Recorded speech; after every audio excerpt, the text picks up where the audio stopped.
I am Andre Phipps, and welcome to the Winn Tv News for February the 12th, 2015. The London-based Privy Council Thursday ruled that federal elections in St. Kitts and Nevis on Monday, February the 16th shall be held on the old constituency boundaries and not on those declared by Governor General Sir Edmund Lawrence on January the 16th. More from Clive Backus. In an oral judgment delivered just after 10 o'clock Eastern Caribbean time, the Privy Council ruled that orders made by the Appeal Court and High Court be set aside and that the interim injunction granted on the 16th day of January 2015 by High Court Judge Marlene Carter be restored. After consideration of the appellant's appeal against the order made by the Eastern Caribbean Court of Appeal, sitting as the Court of Appeal for St. Christopher and Nevis on the 5th of February 2015, and having heard submissions on behalf of the parties yesterday on the 11th of February 2015, first, the Board will humbly advise Her Majesty that the appeal should be allowed, that the orders made by Madam Justice Carter on the 27th January 2015 and by the Court of Appeal on the 5th of February 2015 be set aside, and that the interim injunction granted by Madam Justice Carter on the 16th January 2015 be restored.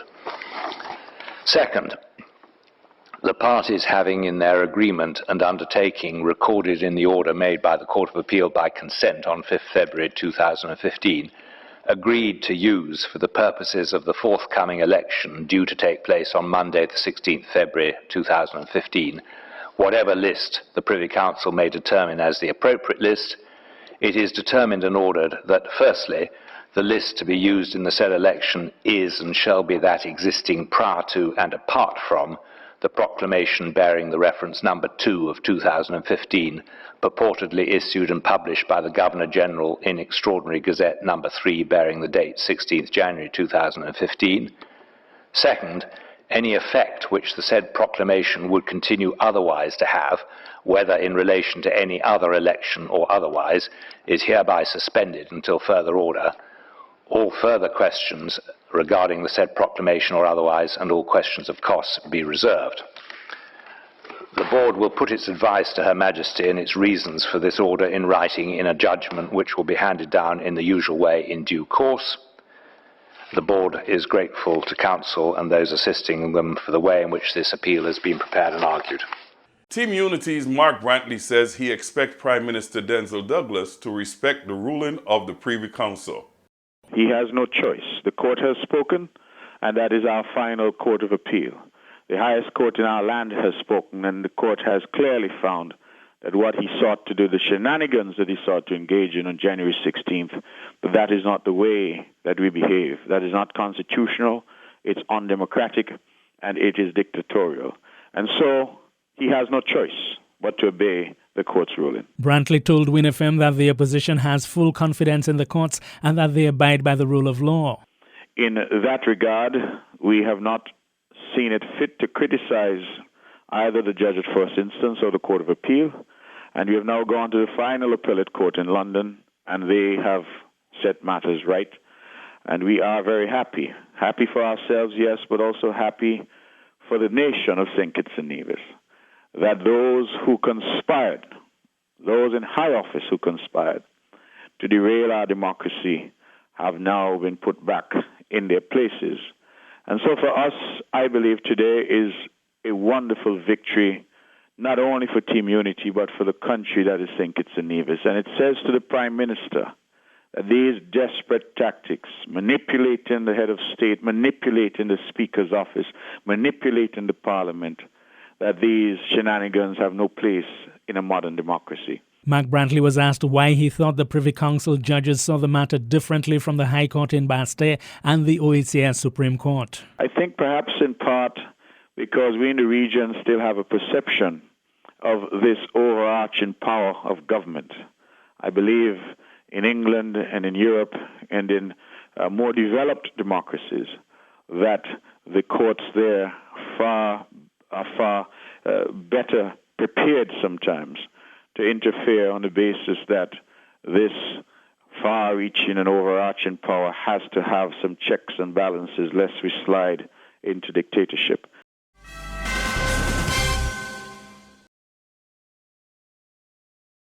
WINN is 98.9. 98.9 is Winn FM. Winn FM's mission is to contribute meaningfully to the information, awareness, and the development of our nation and the region through the building of educated and informed communities. Winn FM faces the issues squarely, without shying away from controversy, while striving continuously to provide balanced, responsible reporting. Better music, better talk, better radio. 98.9 Winn FM. Welcome back. Prime Minister Dr. Denzel Douglas strongly disagrees with the ruling of the Privy Council. This was the Prime Minister's statement Thursday afternoon. My fellow Kittitians and Divisions, today's ruling from the Privy Council in London requires a statement to you, given the extreme complexity of the issues the court's ruling is in fact considering.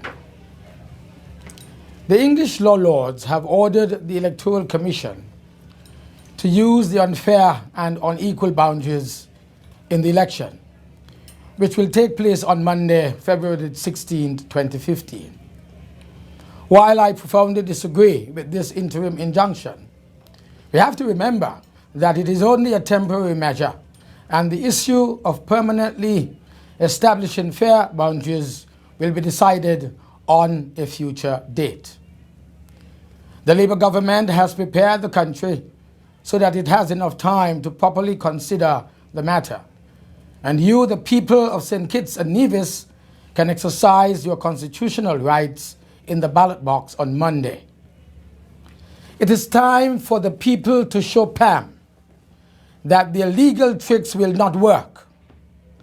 Labour supporters and the inspirational St. Kitts Nevis youth movement, the Skinny, will all be at the polling stations on Monday and win this election for the people of St. Kitts and Nevis. We of the Labour Party will not allow Pam to violate democracy, the democracy that we will ensure that the public will is expressed through the ballot box. And that is the important thing, that you get the chance to have your say on the future direction of our country, that you have a chance to pick your representative, that you can make the judgment about which party is best for your children and, of course, their future. I am very confident that the people of St. Kitts and Nevis will decide in the ballot box that Labour is the only party with the policies and record to continue the progress and growth for which St. Kitts and Nevis is now known. It is clear that the Privy Council has failed to take into account the democratic will and the sentiments of the people, especially at this time. We in Labour feel there is a real gulf of misunderstanding between what has gone on in a courtroom in London and the mood of the ordinary man and woman on the streets here in St. Kitts and Nevis. Let us see this as an opportunity, a great opportunity. We will all know that the opposition, with their love of obscure legal proceedings, would challenge the outcome of the election anyway. The people of St. Kitts and Nevis, however, do not trust them. Do not trust them with their lives or their future.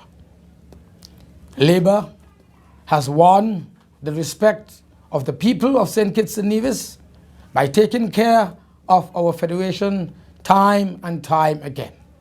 Today, there is so much to be proud about, so much to uphold on Monday, with our country being the brightest spot in the Eastern Caribbean.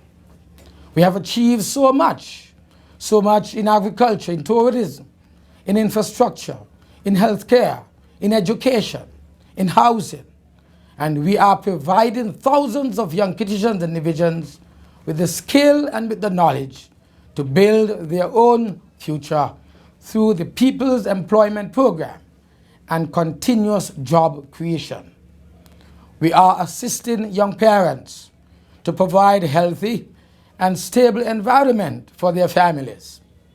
The Labour Party in fact, just this morning, again expanded the bonds of cooperation and collaboration between St. Kitts and Nevis by further strengthening the high-level collaboration begun some 5 years ago, when from positions of strength, the St. Kitts Nevis Labour Party and the Nevis Reformation Party decided to work as partners in the federal cabinet for the good of the entire federation. Significantly, Labour had just been re-elected to government in St. Kitts, and the NRP had already been voted into office in Nevis as well. But this morning, we expanded even further the extent of our collaborative relationship. And so tonight, in an exuberant show of focus and commitment, we shall gather. We, the people of St. Kitts and Nevis, shall gather in Nevis in celebration of the positive change and unquestioned progress which Labour and the NRP have brought to our blessed land. Therefore, we expect all those who are interested in the one movement of our country forward to be in Nevis this evening. Fellow citizens, residents, the St. Kitts and Nevis Labour Party has won 4 times on these boundaries, and we shall win with them again. Let us therefore go forward. Let us go forward undeterred. Let us go forward undeterred and determined to protect all that together we have so impressively won. May God continue to guide and bless us all. Let us continue the campaign. It continues with a fervor that we have never seen before. Thank you. Leader of the opposition, Mark Brantley, is not convinced that election observer mission serve any useful purpose. The observers now are like, what would you call it, Christmas decorations? You dust them off once a year at Christmas time, and then after Christmas is over, you put them back in the box and put them away until the next Christmas. Really, the question is, what value do they bring? They have produced report after report, and at the end of the day, I don't see much value. The value, in my view, is to pay attention to what is happening. Elections now are not stolen on election day, Tony. Elections are not stolen on election day. On election day, if you are an observer, what you're going to observe is people coming quietly, voting and leaving. The question is, are those people entitled to vote? Legally entitled? Is it that people who are legally entitled to vote have been disenfranchised? To end the Winn TV News, a look at the headlines. Privy Council rules that elections be held on the old boundaries, and opposition leader not convinced election observer mission served any useful purpose. This has been the Winn TV News. I am Andre Phipps. Thank you for watching.